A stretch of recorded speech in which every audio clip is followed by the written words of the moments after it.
નમસ્કાર મિત્રો, દેશ અને દુનિયાના સૌથી મોટા સમાચારમાં આપનું હાર્દિક સ્વાગત છે।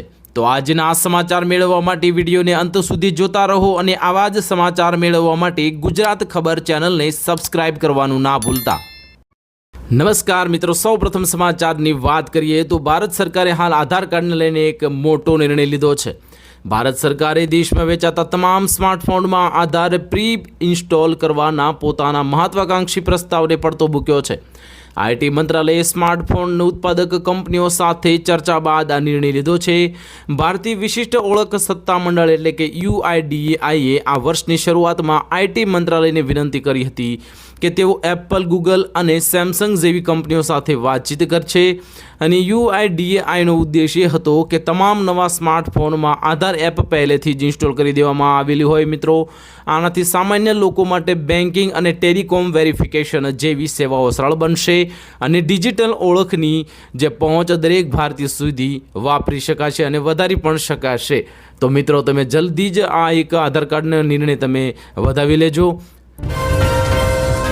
વાત કરીએ અન્ય મહત્વના સમાચારની તો બે સિસ્ટમ સક્રિય થતાં ગુજરાતમાં વરસાદ ભૂકા કાઢશે। ભર ઉનાળે ગુજરાતના અનેક વિસ્તારમાં માવઠાની આગાહી કરવામાં આવી છે। મિત્રો, ગુજરાતમાં હાલમાં લોકો બેવડી ઋતુ અનુભવી રહ્યા છે। એક તરફ આકાશમાંથી સૂર્યનારાયણ અગનગોળા વરસાવી રહ્યા છે અને રાજ્યના 7 જેટલા શહેરોમાં તાપમાનનો પારો 40 ડિગ્રી સુધી પહોંચી ગયો છે, તો બીજી તરફ હવામાન વિભાગે આજથી 3 દિવસ માટે સૌરાષ્ટ્ર અને દક્ષિણ ગુજરાતના વિવિધ વિસ્તારોમાં માવઠાની એટલે કે કમોસમી વરસાદની આગાહી કરી છે। કાળઝાળ ગરમી, બફારા અને તેમાં પણ કમોસમી વરસાદની આગાહીને પગલે લોકો અને ખાસ કરીને ખેડૂતોની ચિંતામાં વધારો થયો છે। હવામાન વિભાગની માહિતી મુજબ હાલમાં વેસ્ટર્ન ડિસ્ટર્બન્સ અને દક્ષિણ પશ્ચિમ રાજસ્થાનમાં એક સાયક્લોનિક સર્ક્યુલેશન સક્રિય થયું છે। આ બે સિસ્ટમ સક્રિય થવાને કારણે આજથી 3 દિવસ અલગ અલગ જિલ્લાઓમાં વરસાદી માહોલ થઈ શકે છે। આજે રાજ્યના 8 જિલ્લાઓમાં વરસાદ પડી શકે છે, જેમાં અમરેલી, ભાવનગરની સાથે છોટાઉદેપુર અને નર્મદામાં છૂટોછવાયો કમોસમી વરસાદ પડી શકે છે। આ ઉપરાંત તાપી, ડાંગ, નવસારી અને વલસાડની સાથે સંઘ પ્રદેશ, દમણ અને દાદરા નગર હવેલીમાં પણ વરસાદની આગાહી જાહેર કરી દેવામાં આવે છે। વાત કરીએ અન્ય મહત્વના સમાચારની તો ભારતની પ્રથમ ડેન્ગ્યુ રસીને લીલી ઝંડી આપી દેવામાં આવી છે। મિત્રો, ભારતમાં દર વર્ષે હજારો લોકોના ભોગ લેતા લાખો લોકોને હોસ્પિટલમાં બિછાને પટકનાર ડેન્ગ્યુ તાવ સામે લડવા માટે આજે એક ઐતિહાસિક સફળતા મળી છે। ડ્રગ કંટ્રોલર જનરલ ઓફ ઇન્ડિયાની નિષ્ણાત સમિતિએ જાપાનની ટાકેડા ફાર્માસ્યુટિકલ વિકાસ વિકસિત ટેક 003 રસીના મર્યાદિત કટોકટીના ઉપયોગની મંજૂરી આપી દીધી છે। 19 એપ્રિલ 2026ના તાજા આંકડા મુજબ ભારતમાં ડેન્ગ્યુના કમોસમીમાં કેસોમાં ચિંતાજનક ઉછાળો જોવા મળ્યો છે અને 2023-24માં એક આંકડો 2.3 લાખને વટાવી ગયો હતો। હોસ્પિટલોમાં આ પ્લેલેટ્સની જે તીવ્ર અછત અને ગંભીર લક્ષણોને કારણે થતા મૃત્યુદરને રોકવા માટે આ રસી એક સીમાચિહ્ન રૂપ સાબિત થશે અને તેનાથી મોટો ફાયદો થશે। ખાસ કરીને ગુજરાત જેવા રાજ્યોમાં જ્યાં ચોમાસા પછી ડેન્ગ્યુનો પ્રકોપ વધે છે, ત્યાં રસી આશીર્વાદ રૂપ બનશે। વાત કરીએ અન્ય મહત્વના સમાચારની તો એપ્રિલના અંતિમ દિવસોમાં બેંકમાં રજાઓનો માહોલ જોવા મળશે, તો તમારું કામ જલ્દી પતાવી દેજો। મિત્રો, નાણાકીય વર્ષની શરૂઆત સાથે જ એપ્રિલ મહિનાઓ હંમેશા વ્યસ્ત રહે છે।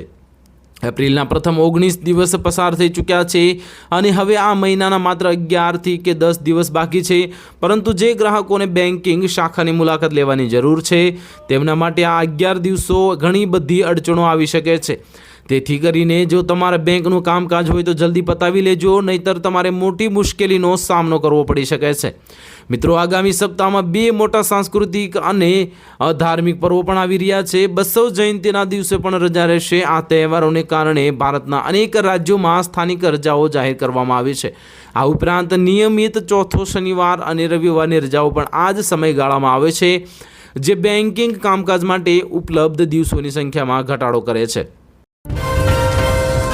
વાત કરીએ અન્ય મહત્વના સમાચારની તો હવે નવા ફોર્મેટમાં મળશે જન્મ તારીખના દાખલા. મિત્રો, એક મોટો નિર્ણય લેવામાં આવ્યો છે. ગુજરાતમાં જન્મના પ્રમાણપત્રો મેળવવાની પ્રક્રિયા હવે સંપૂર્ણપણે ડિજિટલ એટલે કે ઓનલાઈન અને સરળ બની ગઈ છે. વર્ષ 2026માં તમે CRS પોર્ટલ અથવા તો ગુજરાત સરકારના સમર્પિત પોર્ટલ દ્વારા ઘરે બેઠા જન્મ પ્રમાણપત્ર માટે અરજી કરી શકો છો અને તેને ડાઉનલોડ પણ કરી શકો છો. મિત્ર, જન્મના 21 દિવસની અંદર નોંધણી કરાવવી મફત છે. જો તમે વિલંબ કરશો તો નજીવી લેટ ફી ચૂકવવી પડી શકે છે અને વધારાના સોગંદનામાની જરૂર પણ પડી શકે છે. તો મિત્રો, આના માટે તમારે જરૂરી દસ્તાવેજની યાદી પણ નોંધી લેવી જોઈએ. જો હોસ્પિટલનું જન્મનું પ્રમાણપત્ર અને રિપોર્ટ હોય તો તે હાજર કરવાનું રહેશે. માતા પિતાનું આધાર કાર્ડ દેવાનું રહેશે. રેશન કાર્ડ અથવા તો રહેઠાણનો પુરાવો અને અરજદારનો પાસપોર્ટ સાઇઝનો ફોટો પણ આપવાનો રહેશે. વર્ષ 2026માં ગુજરાત સરકારની ઓનલાઈન સુવિધાઓને લીધે હવે સરકારી કચેરીઓના ધક્કા ખાવાની જરૂર નથી. ઓળખ પોર્ટલ એ પારદર્શક અને ઝડપી માધ્યમ છે. જો તમને ઓનલાઈન પ્રક્રિયામાં મુશ્કેલી પડે તો તમે નજીકના જનસેવા કેન્દ્ર અથવા તો ગ્રામ પંચાયતની મુલાકાત પણ લઈ શકો છો. વાત કરીએ અન્ય મહત્વના સમાચારની તો ગાડી અને નંબર પ્લેટ પર જાતિ લખનારા હવે સાવધાન રહેજો, થશે આકરો દંડ. તો હવે જાણી લેજો આ ટ્રાફિકના નવા નિયમો શું છે. તો મિત્રો, ભારતમાં વાહનોનું ધૂમ વેચાણ થઈ રહ્યું છે. તો સરકારનો એવો નિર્ણય છે કે પોતાની જરૂરિયાત અને સામાજિક દરજ્જા માટે પણ 2 વ્હીલર અને 4 વ્હીલરની લોકો ખરીદી કરી રહ્યા છે. તો વિકાસ તરફ આગળ વધવાના ભારતમાં આજે પણ જાતિવાદ પ્રાંતવાદ લોકોમાં વાહનમાં દેખાય છે. મિત્રો, ભારતમાં અનેક લોકો છે જે પોતાના વાહન પર અને નંબર પ્લેટ પર જાતિવાચક શબ્દો લખે છે, જેમ કે કારના બોનેટ અથવા તો પાછળના ગ્લાસ પર ક્ષત્રિય, જાટ, રાજપૂત અથવા તો બ્રાહ્મણ જેવા શબ્દો લખેલા હોય છે. પરંતુ હવે સરકારે આ મામલે કડક વલણ અપનાવ્યું છે. ભારતમાં વાહનો પર જાતિસૂચક શબ્દો લખવા હવે ગુનો છે. હવે જાણી લઈએ કે શું નિયમ છે અને શું દંડ થશે. તો નિયમ 50 સ્પષ્ટપણે જણાવે છે કે નંબર પ્લેટ પર ફક્ત નોંધણી નંબર દર્શાવવો જોઈએ. ઘણા લોકોના વાહનોના પાછળના વિન્ડશીલ્ડ અથવા તો બોડી પર જાતિ સંબંધિત શબ્દો લખેલા હોય છે. પોલીસ આને ઉલ્લંઘન માને છે. કલમ 177 અને 17(9) પૈકી જે હેઠળ અનધિકૃત સ્ટીકરો અથવા તો લખાણ ₹1000 થી ₹2500 સુધીનો દંડ થઈ શકે છે. વાત કરીએ અન્ય મહત્વના સમાચારની તો અમેરિકા અને ઈરાન વચ્ચે બીજા રાઉન્ડની શાંતિ વાટાઘાટો શક્યતાઓને જોતા પાકિસ્તાની વહીવટીતંત્રએ ઇસ્લામાબાદને છાવણીમાં ફેરવી દીધું છે. લોકડાઉન જેવી સ્થિતિ સર્જાઈ ગઈ છે. મિત્રો, રાવલપિંડીના નૂર ખાન અને એરબેઝ પર 2 અમેરિકી કાર્ગો વિમાનો ઉતર્યા હોવાના અહેવાલ છે, જે સામાન્ય VVIP મહેમાનોને આગમન પહેલાં સુરક્ષા અને લોજિસ્ટિક્સ સામગ્રી લાવતા હોય છે. આ ઘટનાક્રમ બાદ ઇસ્લામાબાદ રેડ ઝોન સંપૂર્ણપણે સીલ કરી દેવામાં આવ્યો છે. વિદેશી મહેમાનોની સુરક્ષાને ધ્યાનમાં રાખીને ઇસ્લામાબાદ પોલીસ અને રાવલપિંડી જિલ્લા પ્રશાસને અનેક કડક પગલાં લીધા છે. ઇસ્લામાબાદનો રેડ ઝોન અને એક્સટેન્ડેડ રેડ ઝોન સામાન્ય જનતા માટે સંપૂર્ણપણે બંધ કરી દેવામાં આવ્યો છે. ઇસ્લામાબાદ અને રાવલપિંડીના જે વચ્ચે ચાલતી તમામ પબ્લિક ટ્રાન્સપોર્ટ સેવાઓ પર આગામી આદેશ સુધી રોક લગાવી દેવામાં આવી છે. જો કે ખાનગી વાહનોને મર્યાદિત શરતો સાથે છૂટ આપવી દેવામાં આવી છે અને કરાવવામાં આવી રહી છે કે અને આસપાસના વિસ્તારોમાં 10 દિવસ સુધી કડક પ્રતિબંધો લાગુ રહેવાની શક્યતા છે. વાત કરીશું અન્ય મહત્વના સમાચારની તો મોટર વાહન નિયમો માટે સુધારો કરવામાં આવ્યો છે. સામાન્ય જનતાને ખૂબ જ મોટો ફાયદો થવાનો છે. કેન્દ્ર સરકાર દ્વારા સામાન્ય નાગરિકોની સુવિધા અને પરિવહન પ્રક્રિયાને વધુ પારદર્શક બનાવવા માટે મોટર વાહન અધિનિયમમાં કેટલાક પાયાના સુધારા કરવામાં આવ્યા છે. ડ્રાઇવિંગ લાયસન્સ, વાહન વીમો અને રજિસ્ટ્રેશન રદ કરવા જેવી બાબતોમાં સામાન્ય સમય મર્યાદા વધારીને સરકારે વાહન ચાલકોને મોટી રાહત આપી છે. અત્યાર સુધીના નિયમ મુજબ જો તમારા ડ્રાઇવિંગ લાયસન્સની મુદત પૂરી થઈ જાય તો તે જ ક્ષણથી તે અમાન્ય ગણવું હતું, પરંતુ હવે નવી જોગવાઈ અમલમાં મૂકવામાં આવી છે. નવી જોગવાઈ અનુસાર લાયસન્સ એક્સપાયર થઈ ગયા પછી પણ 30 દિવસ એટલે કે 1 મહિનો સુધી માન્ય ગણાશે. તેનાથી ફાયદો એ થશે કે વાહન ચાલકોને લાયસન્સ રિન્યૂ કરાવવા માટે પૂરતો સમય મળશે અને એક્સપાયરીના બીજા દિવસે દંડ ભરવાની ચિંતા પણ દૂર થઈ જશે. વાત કરીશું અન્ય મહત્વના એક સમાચારની તો ગુજરાતના આયુષ્યમાન કાર્ડ ધારકો માટે મોટા સમાચાર સામે આવી ગયા છે. મિત્રો, ગુજરાતમાં આયુષ્યમાન કાર્ડ ધારકો માટે એક મહત્વપૂર્ણ સમાચાર સામે આવી રહ્યા છે, જે દરેક ગુજરાતીઓએ જાણવા જરૂરી છે. ગુજરાત સરકાર દ્વારા ગરીબ અને મધ્યમ વર્ગના પરિવારોને આરોગ્યનું કવચ જે પૂરું પાડતી આયુષ્યમાન ભારત એટલે કે પ્રધાનમંત્રી જન આરોગ્ય યોજના અંતર્ગત એક મહત્વપૂર્ણ નિર્ણય લેવામાં આવ્યો છે.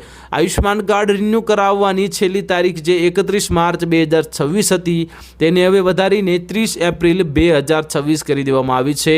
તો જે કોઈ મિત્રોને રિન્યૂ કરાવવાનું બાકી હોય તે જલ્દી ધારાધોરણ મુજબ જલ્દી રિન્યૂ કરાવી લેજો. અને ઘણા પરિવારોએ વર્ષો પહેલાં આવકના દાખલાના આધારે આયુષ્યમાન કાર્ડ કઢાવ્યા હતા.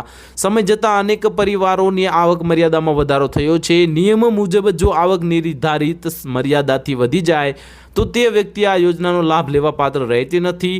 જેમના આવકના દાખલાની મુદ્દત પૂરી થઈ ગઈ છે તેમણે નવો દાખલો કઢાવીને 30 એપ્રિલ સુધીમાં પ્રક્રિયા પૂર્ણ કરવાની રહે છે. અન્યથા કાર્ડ કાયમી ધોરણે બ્લોક થઈ શકે છે.